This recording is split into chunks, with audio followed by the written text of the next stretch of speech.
உடனே சும்மா அதறது இல்ல. அம்மை நாராயணா, தேவி நாராயணா, ஜெய் துர்கா மாதா கி, ஜெய் காளி கபாலி. வீடியோ பார்த்து கொண்டிருக்கக்கூடிய உங்கள் அனைவருக்கும் என்னுடைய வணக்கத்தை தெரிவித்துக் கொள்கிறேன். சென்ற வாரம் குலதெய்வம் மற்றும் உபாசனா தெய்வங்களுக்கு கட்டுகள் எவ்வாறு விழுகின்றன என்பது பற்றியும் அந்த கட்டுகள் வராமல் தடுக்கும் முறைகள் பற்றியும் தெளிவாக பார்த்தோம். அதிலே நான் கடைசியாக கூறியது, குலதெய்வம் மற்றும் உபாசனா தெய்வத்தை காப்பதற்கு காவல் தெய்வத்தை பிரதிஷ்டை செய்ய வேண்டும். அந்த காவல் தெய்வத்தில் மிக முக்கியமானவர் க்ஷேத்திரபால பைரவர். அந்த க்ஷேத்திரபாலருடைய பூஜை முறைகளை பற்றி நாம் இன்று பார்க்க போகிறோம். தம்ப்நெயில் எல்லாம் பார்த்துருப்பீங்க. தம்ப்நெயில் வந்து யமனுக்கே யமன்டா, என்னை ஜெயிக்க யமன்டா அப்படின்னு சொல்லி தம்ப்நெயில் பார்த்துருப்பீங்க. எதுக்காக இவ்வளோ பில்டப் கொடுத்துருக்கோன்னா, பைரவருங்கிறவர் சாதாரண ஆள் கிடையாது.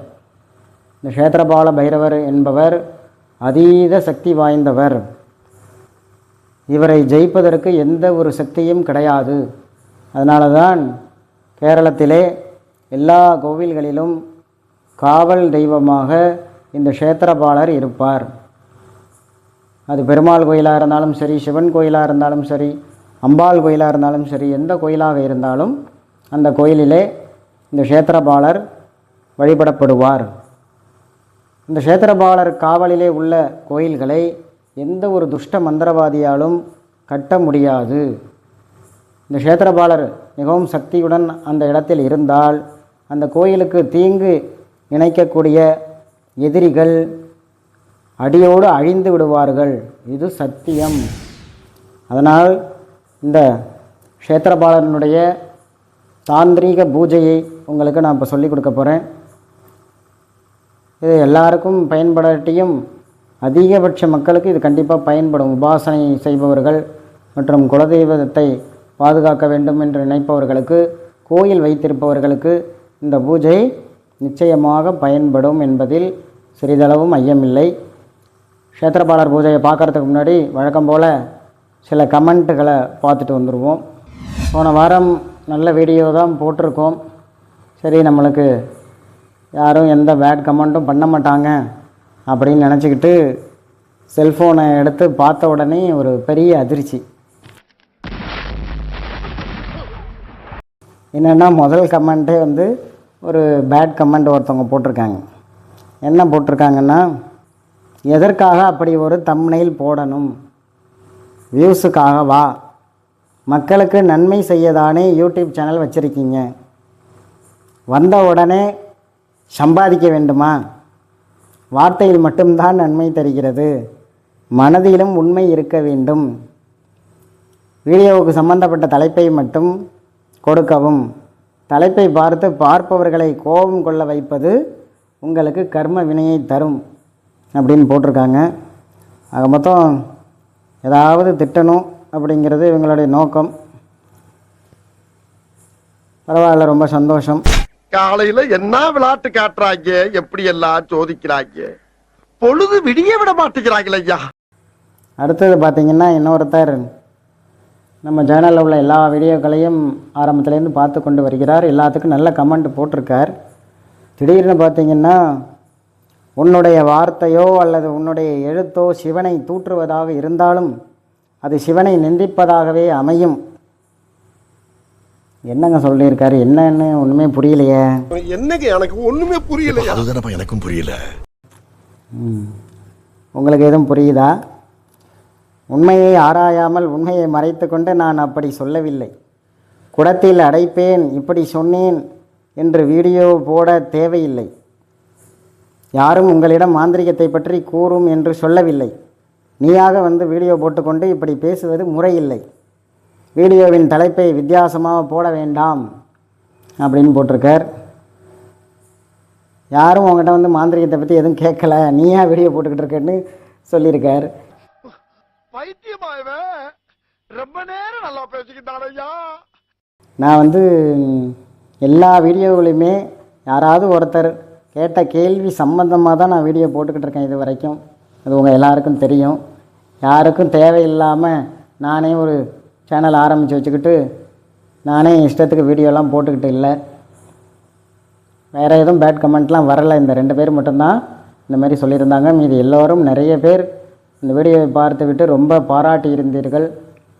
மிக்க உதவியாக இருக்கும் அப்படின்னு சொல்லி எல்லாருமே நன்றி தெரிவிச்சிருந்தீங்க. உங்களுடைய எல்லாருடைய அன்புக்கும் ஆதரவுக்கும் நன்றியை தெரிவித்துக் கொள்கிறேன். வாங்க இன்றைக்கி நம்ம இந்த க்ஷேத்திரபாலர் பூஜையை பற்றி பார்ப்போம். க்ஷேத்திரபாலர் என்பவர் உக்கிரமான ஒரு பைரவ ரூபம். சிவபெருமானுடைய கோபமான தோற்றங்களுக்கு பைரவ மூர்த்தங்கள் அப்படின்னு பெயர். சிவபெருமான் வேற, பைரவர் வேற இல்லை. பைரவர் என்பவர் சிவனுடைய கோபமான ரூபம். பிரம்மனுடைய ஆணவ தலையை கிள்ளி எறிந்தார் அப்படின்னு நம்மலாம் புராணத்தில் பார்த்துருக்கோம். அந்த பிரம்மனுடைய தலையை கிள்ளி எறிந்தவர் இந்த பைரவர். இந்த பைரவர் க்ஷேத்திரபாலர் அப்படின்னு இவருக்கு ஏன் பெயர் அப்படின்னா, க்ஷேத்திரங்களை பாதுகாப்பதினால், க்ஷேத்திரம்னா கோயில்கள், இந்த கோயில்களை எல்லாம் பாதுகாப்பதினால் இவருக்கு க்ஷேத்திரபாலகர் அப்படின்னு பெயர். தமிழ்நாட்டில் எல்லா கோயில்களிலும் சிவன் கோயிலில் பார்த்திங்கன்னா பைரவர் வச்சுருப்பாங்க.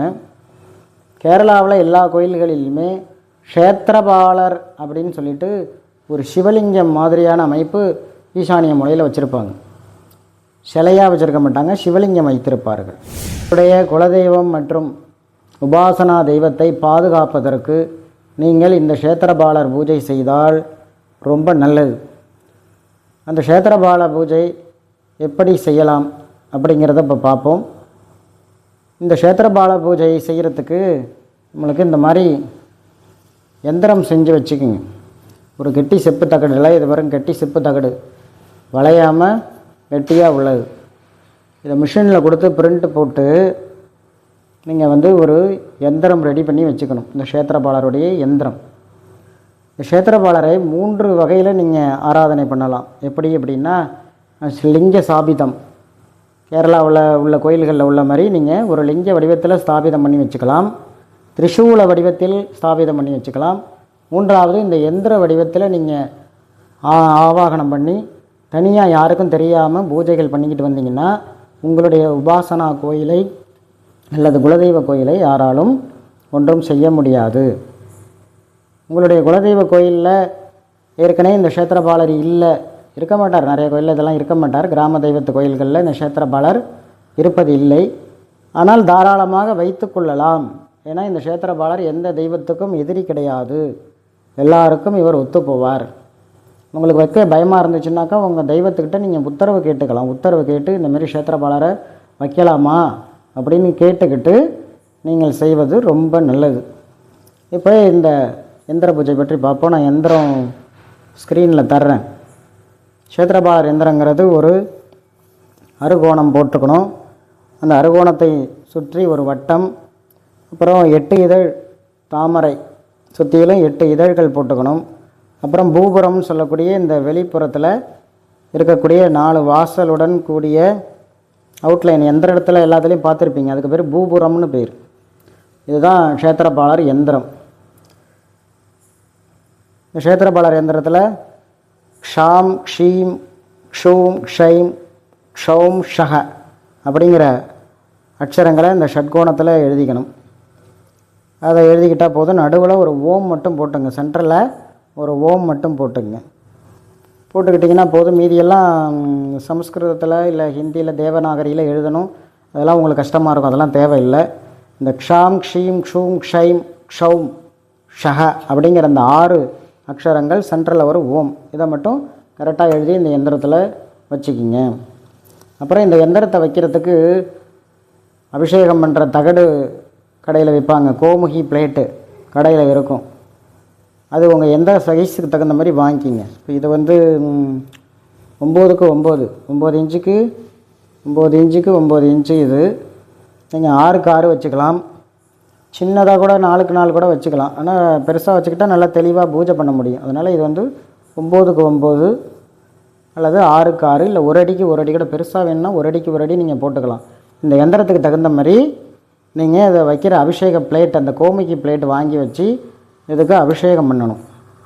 முதல்ல என்ன பண்ணணும் அப்படின்னாக்கா, இதுக்கு ஒரு எலுமிச்சம்பழத்தை புழிந்து எலுமிச்சை சாறு போட்டு விபூதியை வச்சு தேய்ச்சி நல்லா கழுவணும்.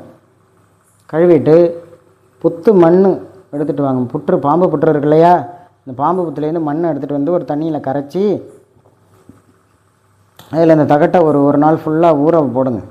இந்த புத்து மண்ணில் ஊற போடணும். அப்புறம் அந்த புத்து மண்ணை எடுத்துட்டு இன்னொரு ஒரு நாள் 3 நாட்கள் இப்படி கூட செய்யலாம். அடுத்த ஒரு நாள் இதை தண்ணியில், வெறும் தண்ணியில் ஊற போடுங்க. அடுத்தது கேரளாவில் நாள் பால்மர பொடின்னு விற்பாங்க.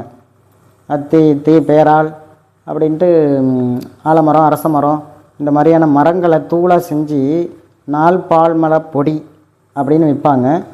அந்த பொடி கிடைச்சா அந்த பொடியில் ஊற போடலாம். அது கிடைக்கலன்னா அதெல்லாம் தேவையில்லை. நீங்கள் வந்து இந்த புத்து மண்ணில் ஊற போட்டுட்டு, தண்ணியில் அப்புறம் ஊற போட்டுட்டு நவதானியத்தில் வைங்க. நெல் இதுமாரி தானிய வாசம், இந்த தகட்டை வந்து தானியங்களை பரப்பி இந்த தானியங்களை வச்சு தானியங்களாலே மூடிடணும். நவதானியங்களையும் யூஸ் பண்ணிக்கலாம். நவதானியம் கிடைக்கலன்னா வெறும் நெல்லை மட்டும் யூஸ் பண்ணலாம். நவதானியம் போட்டால் ரொம்ப நல்லது. நவதானியத்தை வச்சு மூடி ஒரு 9 நாட்கள் இந்த மாதிரி நவதானியத்தில் மூழ்க வச்சு தானிய வாசம் வைங்க.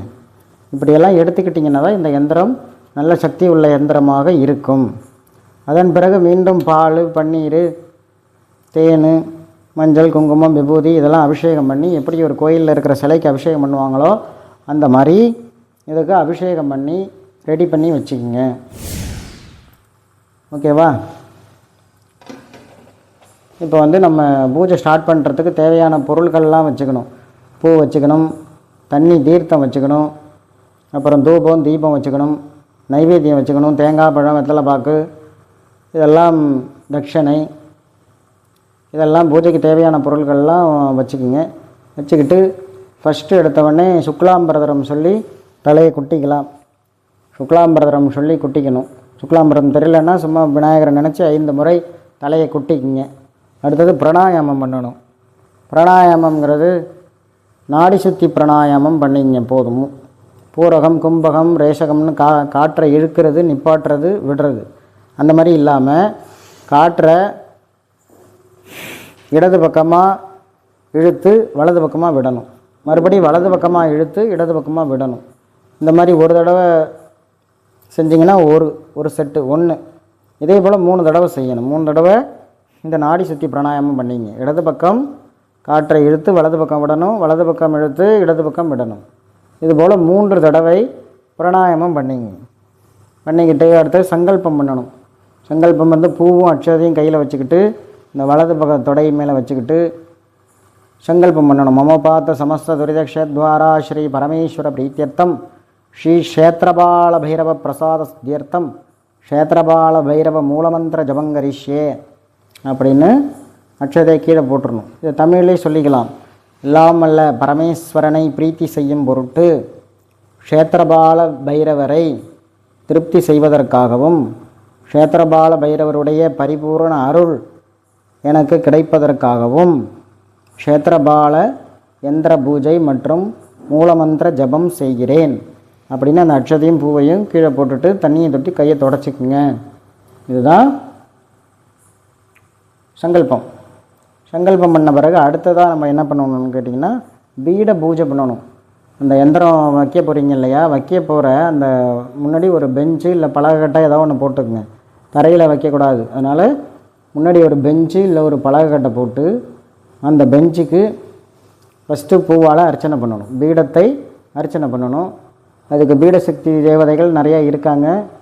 மொத்தம் மண்டுகாதி பரதத்வாந்த தேவதைகள்னு 40 தெய்வங்கள் இருக்காங்க. 40 சொல்ல உங்களுக்கு கஷ்டமாக இருக்கும். அதனால் நான் சொல்கிற இந்த மந்திரங்களை மட்டும் சொல்லுங்கள். ஓம் மண்டுகாதி பரதத்வாந்த தேவதாபியோ நமஹ அப்படின்னு ஒரு 3 தடவை சொல்லி பூவை அது மேலே போடுங்க. போட்டுட்டு ஓம் ஆதார சக்தியே நமஹ அப்படின்னு சொல்லி பூ போடுங்க. ஓம் மூல பிரகிருதியே நமஹ, ஓம் ஆதி கூர்மாய நமஹ, ஓம் அனந்தாய நமஹ, ஓம் பிருத்திவியை நமஹ, ஓம் தர்மாய நமஹ, ஓம் ஞானாய நமஹ, ஓம் வைராக்கியாய நமஹ, ஓம் ஐஸ்வர்யாய நமஹ, சென்டரில் ஓம் பம் பத்மாய நமக இந்த மந்திரங்களெல்லாம் சொல்லி பூவை போட்டுருங்க. இப்போ இதை தான் சுவாமியோட பீடம், அந்த பத்மங்கிறது தாமரை, இந்த தாமரை பீடமாக சாமி அமரக்கூடிய பீடமாக நம்ம அந்த பீடத்துக்கு பூஜை பண்ணி முடித்து விட வேண்டும். புரியுதா? அதன் பிறகு நம்ம எந்திரத்தை எடுத்து அந்த பீடத்து மேலே வைக்கணும். இந்த பீட பூஜை முடிச்சுட்டு தான் நீங்கள் இந்த எந்திரத்தை அந்த பீடத்து மேலே வைக்கணும். அந்த கோமிகி பிளேட், அபிஷேக பிளேட் இருக்குல்ல, அந்த அபிஷேக பிளேட்டோடு வைங்க. அது இங்கே உள்ள பூஜையில் இருக்குது, நான் அதெல்லாம் எடுக்கலை. இது ஆவாகனம் இல்லாத சாதாரண தகடு, அதனால் உங்களுக்கு காட்டுறேன். அந்த கோமிகி பிளேட்டோட இந்த தகடை அந்த பீடத்து மேலே வச்சுக்கணும். நீங்கள் கிழக்கு பார்த்து தான் உட்காந்துருக்கணும். கிழக்கு பார்த்து உட்காந்து பூஜை செய்ய வேண்டும். அந்த எந்திரம் உங்களை பார்த்து முன்னாடி இருக்க வேண்டும். இப்படி படுக்க வட்டத்தில் தான் இருக்கணும். பல பேர் எந்திர பூஜைனா நிப்பாட்டி வச்சுக்கிட்டு பூஜை பண்ணுறாங்க. அதுமாரி பண்ணக்கூடாது. படுக்க வசத்தில் இப்படி வச்சுருக்கணும். எந்திரத்தை வச்சுட்டு எந்திரத்துக்கு பிராண பிரதிஷ்டை பண்ணணும். உயிர் கொடுக்கக்கூடிய மந்திரம், அது நான் ஸ்க்ரீனில் தர்றேன். பிராண பிரதிஷ்டை மந்திரம் தர்றேன். அந்த மந்திரத்தை ஒரு 3 தடவை சொல்லி அந்த அக்ஷதையை அந்த எந்திரத்து மேலே போட்டுருங்க. 3 தடவை சொல்லலாம், இல்லை 9 தடவை, 11 தடவை, 27 முறை, நீங்கள் முடிஞ்ச அளவு எவ்வளோ வேணாலும் சொல்லலாம். அந்த பிராண பிரதிஷ்டை மந்திரம், அந்த மந்திரத்தை சொல்லி இந்த தகட்டு மேலே போட்டுடணும். போட்டுட்டு பிராண பிரதிஷ்டை பண்ண பிறகு தான் அதுக்கு ஆவாகனம் பண்ணணும். சுவாமியே அதில் ஆவாகனம் பண்ணணும். க்ஷேத்திரபால பைரவரை ஆவாகனம் பண்ணுறதுக்கு அவரை முதல்ல தியானம் பண்ணணும். தியான ஸ்லோகம் சமஸ்கிருதத்தில் கொஞ்சம் கஷ்டமாக இருக்கும். அது உங்களுக்கு புரியவும் புரியாது. நான் தமிழில் சொல்கிறேன். அந்த தியானத்தை எல்லாரும் அப்படியே காதில் வாங்கிக்கிங்க. மனசில் நிறுத்தி க்ஷேத்திரபாலருடைய உருவத்தை அப்படியே மனசில் கொண்டாங்க. ஓம் கருநீல வண்ணம் உடையவரும், கருநீல கலரில் இருக்கார், அதான் கருநீல வண்ணம் உடையவரும், கோபம் மிகுந்த 3 கண்களை உடையவரும், கோரை பற்களுடன் கூடியவரும், நாகங்களை உடலில் ஆபரணமாய் அணிந்தவரும், 2 கைகளில் கதை மற்றும் கபாலத்தை தாங்கியவரும், க்ஷேத்திரங்கள் அனைத்தையும் பாதுகாக்கும் க்ஷேத்திரபால பைரவரை தியானம் செய்கிறேன் அப்படின்னு சொல்லிட்டு ஓம் க்ஷேத்திரபாலாய நமக தியாயாமி ஆவாகயாமி அப்படின்னு பூவையும் அக்ஷதையும் அந்த எந்திரத்தில் போட்டு ஆவாகனாதி முத்திரைகள் காட்டணும். ஈஸியான முத்திரை மட்டும் சொல்லித்தரேன் இப்போதைக்கு, தெரிஞ்சுங்க. ஃபஸ்ட்டு க்ஷேத்திரபாலாய நமக ஆவாகிதோபவ, ஆவாகிதோபவன்னு இப்படி காட்டணும். ஆவாகிதோபவ, அப்புறம் சம்ஸ்தாபிதோபவ அப்படின்னு இப்படி கையை கவுத்து காட்டணும். சம்ஸ்தாபிதோபவ, அப்புறம் சந்நிகிதோபவ அப்படின்னு கையை இப்படி காட்டணும். சந்நிகிதோ பவ, அப்புறம் சந்நிருத்தோபவன்னு அந்த கட்டை விரலை உள்ள அமுக்கி சந்நிருத்தோபவ அப்படின்னு இப்படி காட்டணும். அப்புறம் சாநித்தியம் குருன்னு இப்படி 2 வாட்டி அந்த தகடை சுற்றணும். கையை மூடி இப்படி சாநித்தியம் குருன்னு சுற்றணும். சுற்றிட்டு அப்புறம் சுண்டு விரலை மட்டும் நீட்டி பிரசீத பிரசீத அப்படின்னு 2 வாட்டி செய்யணும். பிரசீத பிரசீத அப்படின்னு 2 வாட்டி செய்யணும். அப்புறம் வியாபகம் செய்யணும். 2 கையையும் இப்படி தேய்ச்சி அந்த எந்திரத்தில் சுவாமியினுடைய ஆற்றல் இறங்குவதாக பாவித்து இப்படி வியாபகம் செய்ய வேண்டும். 3 வாட்டி இது மாதிரி செய்யணும். இதுக்கு பேர் வியாபகம்னு பேர். அப்புறம் ஹிருதயாதி முத்திரைகள்லாம் இருக்குது, அது தெரிஞ்சால் செய்யலாம். உங்களுக்கு கொஞ்சம் கொஞ்சமாக போவோம். இதை செஞ்சாலே போதுமானது. இதை செஞ்சுட்டு இப்போ எந்திரத்துக்கு சுவாமியை நம்ம ஆவாகனம் பண்ணியாச்சு. அடுத்தது என்ன பண்ணணும்? அந்த எந்திரத்தில் இருக்கிற சுவாமிக்கு சோடச உபசாரம் செய்யணும். சோடச உபசாரம் தமிழ்லேயும் நீங்கள் சொல்லலாம். இப்போ ஒன்று ஒன்றா நோட் பண்ணிங்க. ஒரு தீர்த்தத்தை எடுத்து, பஞ்சபாத்திர ஸ்பூன் இருக்குல்லையே, அந்த தீர்த்தத்தை எடுத்து ஃபஸ்ட்டு பைரவருக்கு ஓம் க்ஷேத்திரபாலாய நமக ஆசனம் சமர்ப்பயாமி. ஆசனம்னா அமர்வதற்கு ஆசனம் தருகிறேன் அப்படின்னு போடுங்க. தண்ணியே விடணும் அந்த எந்திரத்து மேலே. அடுத்தது மறுபடி தண்ணி எடுத்து ஓம் க்ஷேத்திரபாலாய நமக பாதையோகோ பாத்தியம் சமர்ப்பயாமி, பாதத்தில் கால் கழுவ தண்ணீர் தருகிறேன் அப்படின்னு அர்த்தம். அப்புறம் ஓம் க்ஷேத்திரபாலாய நமக ஹஸ்தையோ அர்க்யம் சமர்ப்பயாமி அப்படின்னா கை கழுவ தண்ணீர் தருகிறேன் அப்படின்னு அர்த்தம். அப்புறம் ஓம் க்ஷேத்திரபாலாய நம முகே ஆச்சமணியம் சமர்ப்பயாமி, அடுத்தது வாய் கொப்பளிக்க தண்ணீர் தருவதாக தண்ணீர் விட வேண்டும். அப்புறம் ஓம் க்ஷேத்திரபாலாய நமக மதுபர்க்கம் சமர்ப்பயாமி. ஏதோ ஒரு இனிப்பு அவருக்கு கொடுத்ததாக பாவித்து, நம்ம வீட்டுக்கு வரவங்களை உபசரிக்கிறது காஃபியெல்லாம் கொடுப்போம் இல்லையா, அதுமாரி அவருக்கு இனிப்பு கொடுத்ததாக பாவித்து மதுபர்க்கம் சமர்ப்பயாமின்னு ஒரு ஸ்பூன் தண்ணி விடணும். அப்புறம் மறுபடி ஓம் க்ஷேத்திரபாலாய நமக புனராசமணியம் சமர்ப்பயாமி. இனிப்பு கொடுத்துட்டு மறுபடி அவங்க வாய் கொப்பளிக்க தண்ணீர் கொடுத்ததா தீர்த்தம் விடணும். புனராசமணியம் சமர்ப்பயாமி. அப்புறம் ஓம் க்ஷேத்திரபாலாய நமக ஸ்நானம் சமர்ப்பயாமி. அவர் குளித்ததாக நினச்சி குளிக்கிறதுக்கு தண்ணி கொடுக்கணும். அப்புறம் ஓம் க்ஷேத்திரபாலாய நம ஸ்நானாந்தரம் ஆச்சமணியம் சமர்ப்பயாமி. அப்புறம் குளித்து முடித்த பிறகு மறுபடி தண்ணீர் கொடுக்க வேண்டும். வாய் கொப்பளிப்பதற்கு தண்ணீர் கொடுக்க வேண்டும். அது ஸ்நானாந்தரம் ஆச்சமணியம். அடுத்தது ஓம் க்ஷேத்திரபாலாய நம வஸ்திரம் சமர்ப்பயாமி. அவருக்கு கட்டிக்கிறதுக்கு வேட்டி கொடுத்ததாக நினச்சி பாவனை பண்ணி தண்ணி விடணும். வஸ்திரம் சமர்ப்பயாமி. அப்புறம் ஓம் க்ஷேத்திரபாலாய நமக உபவீதம் சமர்ப்பயாமி. அடுத்து அவருக்கு பூணூல் கொடுத்ததாக நினச்சி தண்ணீர் விடணும். உபவீதம் சமர்ப்பயாமி. அப்புறம் அடுத்தது அவருக்கு ஆபரணங்கள் போட்டதாக நினச்சி ஓம் க்ஷேத்திரபாலாய நமக ஆபரணம் சமர்ப்பயாமி. அப்புறம் அவருக்கு பூ மாலை சாத்தனதாக பாவித்து ஓம் க்ஷேத்திரபாலாய நமக புஷ்ப மாலிகாம் சமர்ப்பயாமி அப்படி சொல்லணும். அடுத்தது ஓம் க்ஷேத்திரபாலாய நமக பஸ்மதாரணம். அவர் விபூதி பூசிக்கிட்டதாக நினச்சி பஸ்மதாரணம் சமர்ப்பயாமின்னு தண்ணி விடணும். அப்புறம் ஓம் க்ஷேத்திரபாலாய நமக பரிமள கந்தம் சமர்ப்பயாமி. அவருக்கு வாசனை சந்தனம் சாத்தினதை நினச்சி கொஞ்சம் சந்தனத்தை எடுத்து இந்த எந்திரத்து மேலே போடணும். அப்புறம் ஓம் க்ஷேத்திரபாலாய நமக கந்தசோபரி ஹரித்ரா குங்குமம் சமர்ப்பயாமி. அந்த சந்தனத்து மேலே குங்குமத்தை எடுத்து போடணும். அப்புறம் ஓம் க்ஷேத்திரபாலாய நமக புஷ்பை பூஜையாமி. புஷ்பை பூஜையாமின்னு கொஞ்சம் பூக்கள் எடுத்து ஒரு மேலே போட வேண்டும். இது அடுத்தது அர்ச்சனை தெரிஞ்சால் அர்ச்சனை செய்யலாம். அடுத்தது நம்ம தூப தீபம் காட்டி அவருக்கு நைவேத்தியம் பண்ணணும். அடுத்தது நம்ம தூபம் காட்டணும். மணி அடிச்சுக்கிட்டே ஊதுபத்தி இல்லைன்னா சாம்பிராணி எடுத்து காட்ட வேண்டும். அடுத்தது திருப்பி மணி அடிச்சுக்கிட்டே தீபம் காட்ட வேண்டும். அது முடித்த உடனே அவருக்கு நைவேத்தியம் பண்ணணும். நைவேத்தியம் வெள்ளை சாதத்தில் நெய் ஊற்றி நைவேத்தியம் பண்ணாலே போதுமானது. ஃபஸ்ட் நாள் மட்டும் நீங்கள் ஆரம்பிக்கிறப்ப சக்கரை பொங்கல், தயிர் சாதம், வடை இது 3 நைவேத்தியம் பண்ணலாம். தேங்காய், பழம், வெத்தலை பாக்கு டெய்லியுமே வைக்கணும். 48 நாட்களுக்கு டெய்லியுமே 48 நாள் தேங்காய், வாழைப்பழம், வெற்றிலை பாக்கு இதெல்லாம் வைக்கணும். தூப தீப நைவேத்தியம் பண்ணி முடிச்சுட்டு அப்புறமா அவர்கிட்ட பர்மிஷன் வாங்கிட்டு ஜபம் ஆரம்பிக்க போகிறேன், அனுக்கிரகம் பண்ணுங்கன்னு சொல்லிட்டு ஜபத்தை ஆரம்பிக்க வேண்டும். அதுக்கு ஆவரண பூஜைகள்லாம் இருக்குது, அதெல்லாம் சொல்லி கொடுத்தோன்னா ரொம்ப கஷ்டமாக இருக்கும் உங்களுக்கு. நீங்கள் இதை செஞ்சால் போதுமானது. ஆவாகனம், இந்த சோடச உபசாரங்கள், தூப தீப நைவேத்தியம், அது முடிஞ்ச உடனே மந்திர ஜபம், இதுதான் முக்கியம். இந்த மந்திர ஜபத்தை எல்லோரும் நோட் பண்ணிங்க. இது மந்திர மகார்ணவ தந்திரா அப்படிங்கிற நூலில் இந்த மந்திரம் இருக்குது.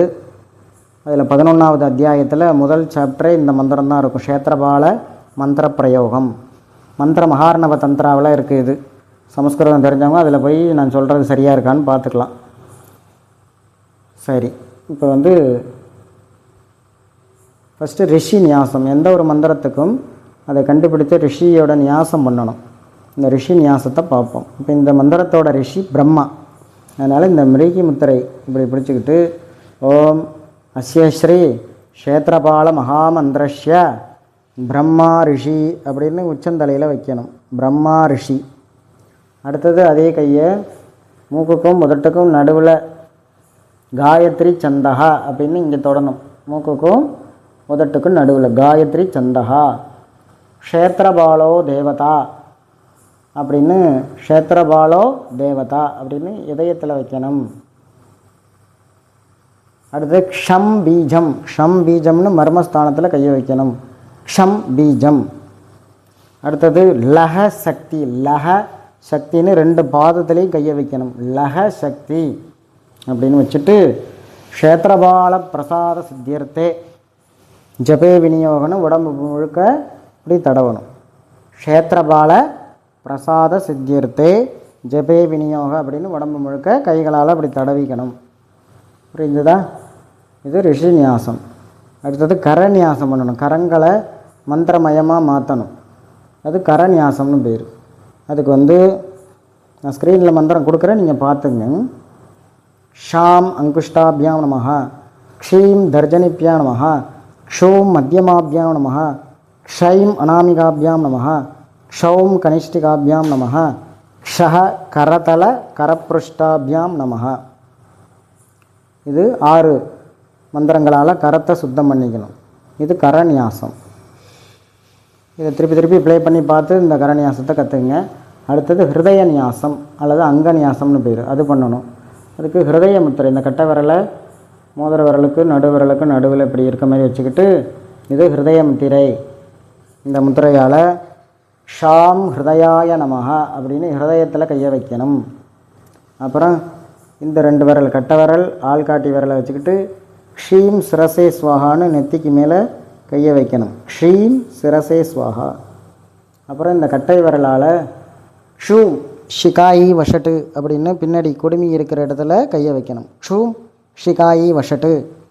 அப்புறம் இந்த 2 கைகளையும் இப்படி வச்சுக்கிட்டு கையை மாறி மாறி இப்படி வச்சுக்கணும். வலது கை மேலே இருக்கணும். க்ஷைம் கவசாய ஹும் அப்படின்னு இப்படி தொடணும். க்ஷைம் கவசாய ஹும். அப்புறம் இந்த 3 விரலால் 3 கண்கள் நெத்தியில் வலக்கண் இடது கண் இப்படி வச்சு க்ஷௌம் நேத்திரத்ரயாய ஓஷட்டு அப்படின்னு இப்படி தொடணும். க்ஷௌம் நேத்திரத்ரயாய ஓஷட்டு. அப்புறம் ஷஹ அஸ்திராய ஃபட்டுன்னு தலையை சுற்றி இந்த 2 விரலால் உள்ளங்கையில் 3 வாட்டி தட்டணும். ஷஹ அஸ்திராய ஃபட்டு அப்படின்னு சொல்லிட்டு பூர் புவஸ்வரோம் இதி திக்பந்தகன்னு நம்மளை சுற்றி 8 திசையிலும் 8 சுடக்கு போட்டுக்கணும். இந்த 2 முத்திரை மட்டும், கடைசி 2 முத்திரை மட்டும் உங்களுக்கு வைதிக முறைப்படி சொல்லியிருக்கேன். கேரள தந்திராவில் அது வேறு மாதிரி வரும், அது கொஞ்சம் கஷ்டம் உங்களுக்கு. அதனால் நீங்கள் இதை செஞ்சீங்க. அஸ்ராய ஃபட்டுன்னு 3 வாட்டி தட்டுறது. அப்புறம் 8 திசையிலும் பூர் புவஸ்வரோம் இதி திக்பந்தகன்னு 8 திசையிலும் சுடக்கு போட வேண்டும். நியாசம் அங்கநியாசத்தை முடிச்சுட்டு அடுத்ததாக நம்ம மந்திர ஜபம் ஆரம்பிக்க வேண்டும். மந்திர ஜபம் மூல மந்திரம்ங்கிறது ரொம்ப ஈஸியான மந்திரம். இது சின்னதாக இருக்கேன்ட்டு நம்ம சாதாரணமாக நினைக்கக்கூடாது. ரொம்ப சக்தி வாய்ந்த மந்திரம். இந்த மூல மந்திரத்தை சொல்கிறேன், அதை கேட்டுங்க. ஓம் க்ஷம் க்ஷேத்ரபாலாய நமஹ. க்ஷே, இந்த க்ஷங்கிற உச்சரிப்பு கரெக்டாக கொடுக்கணும். இக்கு ப்ளஸ் ஷ, இக்ஷ. ஓம் க்ஷம் க்ஷேத்ரபாலாய, பாலாய கிடையாது, பாலாய, க்ஷேத்ரபாலாய நமஹ. இதுதான் மூலமந்திரம். இந்த மூலமந்திரத்தை ஜபமாலை வச்சு உருட்டணும். கரெக்டாக அந்த மேரு மணி வந்தோடனே திருப்பிக்கணும். மாலையை திருப்பிக்கிட்டு அந்த மேருவை தாண்டி போகக்கூடாது. அந்த உச்சி மணி இருக்கு இல்லையா, எண்டு மணி, அந்த எண்டு மணி வந்தோடனே மாலையை திருப்பிக்கணும். திருப்பிக்கிட்டு திருப்பி உருட்டணும். அந்த எண்டு மணியை தாண்டி போகக்கூடாது. ஜபமாலை எப்படி உருட்டுறதுங்கிறதுக்கெல்லாம் அதுக்கு தனியாக ஷார்ட் வீடியோ போடுறத பார்த்து தெரிஞ்சுங்க. இப்போ இந்த மாதிரி ஜபம் பண்ணணும். இது மாதிரி 48 நாட்களுக்குள் 1,00,000 முறை நீங்கள் இந்த மந்திரத்தை ஜபம் செய்ய வேண்டும். 1,00,000 ஜபம் செய்து அப்புறம் அதில் 10ல் 1 பங்கு ஹோமம் பண்ணணும். 10,000 ஹோமம் பண்ணணும். ஓம் க்ஷம் க்ஷேத்ரபாலாய நம ஸ்வாஹா அப்படின்னு சொல்லி சாதத்தில் நெய்யை கலந்து, பச்சரிசி சாதத்தில் நெய் கலந்து 10,000 ஹோமம் பண்ணணும். அப்புறம் அதில் 10ல் 1 பங்கு தர்ப்பணம் பண்ணணும். தர்ப்பணம்ங்கிறது தண்ணியை எடுத்து ஓம் க்ஷம் க்ஷேத்ரபாலாய நமகன் தண்ணியை எடுத்து விடணும். அதில் 10ல் 1 பங்கு தர்ப்பணம் பண்ண வேண்டும். அப்புறம் 10ல் 1 பங்கு மார்ஜனம் பண்ணணும். 100 வாட்டி மார்ஜனம்னு தண்ணியை எடுத்து கையில் விட்டு தலையில் தெளிச்சிக்கணும். அது மார்ஜனம்னு பேர். அது மாதிரி 100 தடவை செய்யணும். அப்புறம் அதில் 10ல் 1 பங்கு பிராமண போஜனம். ஒரு 10 பேருக்கு பிராமணர்களுக்கு போஜனம் போடணும். பிராமணர்கள் எங்கே தேடிட்டு போகிறது, அவங்களாம் கிடைக்க மாட்டாங்க. அதனால் நீங்கள் ஏழை எளிய மக்களுக்கு அன்னதானம் செய்ய வேண்டும். ஒரு 10 பேருக்காக சாப்பாடு வாங்கி கொடுக்கணும். இதுதான் புரட்சரணம்னு சொல்கிற ப்ராசஸ். இந்த புரட்சரணம் முடித்தாதான் நம்மளுக்கு பரிபூர்ணமான சக்தி கிடைக்கும். இந்த புரட்சரணம்லாம் பண்ண முடியாட்டியும் நீங்கள் 1,00,000 தடவை ஜபம் பண்ணுங்கள். ஜபம் பண்ணாலே உங்களுக்கு க்ஷேத்திரபாலருடைய அருள் கிடைக்கும். இந்த புரட்சரணத்தோடு முடிச்சிங்கன்னா உங்களுக்கு மந்திர சித்தி ஃபுல்லாக கிடைக்கும். அதற்கு பிறகு இது தந்திரத்தில் என்ன சொல்லியிருக்காங்க, க்ஷேத்திரபாலர் காட்சி கொடுப்பாருன்னு சொல்லியிருக்காங்க. அந்த இடத்துக்கு பிரசன்னோ பவதி அப்படின்னு க்ஷேத்திரபாலர் அந்த இடத்துக்கு வருவார், பிரசன்னமாவார் அப்படின்னு சொல்லியிருக்காங்க. அதுக்கு பிறகு க்ஷேத்திரபாலருடைய நடமாட்டத்தை நம்மால் உணர முடியும். உங்களுடைய இடத்துக்கு க்ஷேத்திரபாலர் வருவார். அவருடைய சக்தியை நீங்கள் நல்லா பார்க்கலாம். ஒரு திருடர்கள், பாவிகள், ராட்சசர்கள், துஷ்டர்கள், எதிரிகள் யாராலும் எந்த ஆபத்தும் அங்கு வராது. அந்த கோயில் நன்றாக பாதுகாக்கப்படும். இதுதான் இந்த க்ஷேத்திரபாலர் பூஜை. முழுமையாக சொல்லியாச்சு. இந்த பூஜையை எல்லோரும் செய்து க்ஷேத்திரபாலருடைய அருளால் உங்கள் குலதெய்வம் மற்றும் உபாசனா தெய்வத்தை காப்பாற்றிக் கொள்ளுமாறு பணிவன்புடன் கேட்டுக்கொள்கிறேன். ரொம்ப சக்தி வாய்ந்த பூஜை இது, செய்யுங்க கட்டாயம். துஷ்ட மந்திரவாதிகள்லாம் அதிகமாக பெருக்கிட்டாங்க நாட்டில். மாந்திரிக இஷ்டத்துக்கு மாந்திரிகத்தை போட்டு பயிற்சி கொடுக்குறேன், இது பண்ணுறேன்னு எல்லாருக்கும் மாந்திரிகத்தை கண்ணாப்னான்னு சொல்லி கொடுத்து மை விற்பனை அது இதுன்ட்டு ரொம்ப கலிகாலத்தில் எங்கே பார்த்தாலும் அநியாயம் பெருக்கிக்கிட்டே இருக்குது. நிறைய பேர் கஷ்டப்படுறாங்க, நிறைய பேர் ஆஸ்பத்திரியில் போய் கிடக்குறாங்க, நிறைய பேர் துன்பப்படுறதுக்கு முக்கிய காரணம் இந்த மாந்திரிகம் பிரச்சனைகள். இந்த மாதிரியான மாந்திரிக பிரச்சனைகளிலிருந்து நம்மளை காக்க வேண்டியது நம்மளுடைய குலதெய்வம், நம்மளுடைய உபாசனா தெய்வம் தான். அந்த தெய்வத்தையும் மந்திரவாதிகள் கட்டி விடுகிறார்கள். அதனால் நமக்கு கஷ்டம் அதிகமாகிறது. இப்போ இந்த க்ஷேத்திரபாலர் மூலமாக நம்மளுடைய தெய்வங்களை நாம் பாதுகாத்து கொள்ளலாம். அடுத்த வாரம் வராகி அம்மனுக்கு கலச பூஜை. ஆஷாட நவராத்திரி 26ஆம் தேதிக்கு ஆஷாட நவராத்திரி வருது. அதனால் அடுத்த வாரம் வராகி அம்மனுக்கு கலசம் ஆவாகனம் செய்வது எப்படி, கலச பூஜை செய்வது எப்படிங்கிறத வீடியோவை பார்ப்போம். அதற்கு அடுத்த வாரம் இந்த மாந்திரிகர்கள் உங்களுக்கு கட்டு போட்டு விட்டால் என்ன செய்வது, எப்படி அதை உடைப்பது என்ற மந்திர தந்திரங்களை அதுக்கும் அடுத்த வீடியோவில் பார்க்கலாம். தொடர்ந்து நம்முடைய அறிவோம் ஆன்மீகம் யூடியூப் சேனலுக்கு ஆதரவு தாருங்கள். சப்ஸ்கிரைப் பண்ணுங்கள். எல்லோருக்கும் நன்றி, வணக்கம்.